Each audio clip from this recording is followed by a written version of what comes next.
So let me give you a quick couple of examples. We've been working in the mining industry for some time, as we certainly know, and we love working with our friends in mining. So working with one particular miner at the moment, big major miner, and that is we've looked at safety. Now, safety can be an issue not just in the mining industry. It can be an issue in construction, manufacturing, you name it. It's also a major issue in healthcare. So in hospitals, whether it comes to the safe conditions for a patient or the safe conditions for workers, doctors, and nurses, and so on. So let me give an example of how we might write up a vital behaviour anchored to a crucial moment. Now, these crucial moments are moments of disproportionate influence and impact on our results. And of course, what sits in between our results and our behaviours are our relationships, the people we work with. So here's an example in a mining operation. The actual capturing of this sounds like this. When I am doing a repetitive task or feeling complacency creeping in, I will change my safety mindset to expect the unexpected, even if it takes longer or requires a formal hazard assessment. So it's the when this occurs, do that structure. Let me give you another one.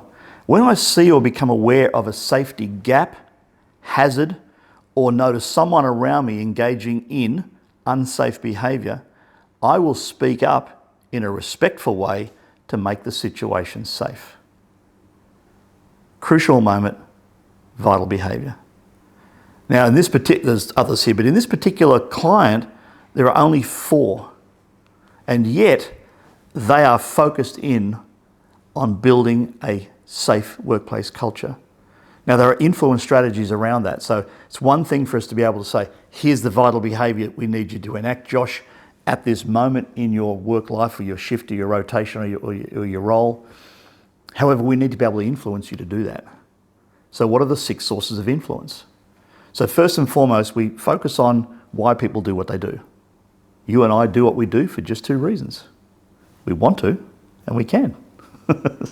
So in the social sciences, we call that motivation and ability. And so there are 6 sources at different levels of organisation. The first one is personal. So am I personally motivated, and am I personally able? So we call them source number 1 and source number 2. Source number 1 is effectively, am I personally motivated? Does it have meaning for me? Is this one of my values, one of my beliefs? Is this what I feel I'm all about? Okay, is this a reflection of who I am and who I want to be? So that's the first source, personal motivation. Second one, personal skills, personal ability. So do I have the skills, the knowledge, the experience, the requisite competence and proficiency to do whatever is required of me? That's the personal sources of influence. But then, of course, we're in a relationship with others. So we have a social set of influences, and we call them sources 3 and 4. And source 3 is all about, do other people, me included, do we encourage each other? Or do we actively discourage each other? How does that work, right? Then we've got source number 4, which is the relationship we have with others. Are we helping each other? Enablement. So am I helping you do what's needed? Are you helping me do what's needed? So we've got this whole area of peer pressure, source 3, and source 4, teamwork effectively. Then we have the non-human sources, sources 5 and 6.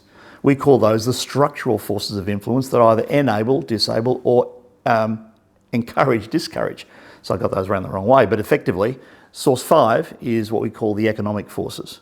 So these are non-human in nature, rewards, recognition, punishments, penalties, those sorts of things. The economic drivers of performance and contribution. And then, of course, we have source number 6. Source number 6 is the structural world. It's the world of objects and things. Computers, technology, tools, data, information, proximity to one another, and so forth. Structural world, the environment, we'll often call it. So there's 6 sources of influence that we use and we apply thoughtfully, skillfully, with discipline to influence people to engage in that 1 or 2, 3 vital behaviours at that moment of significance, that crucial moment that's either going to move you towards your goals or pull you back or send you on a deviation.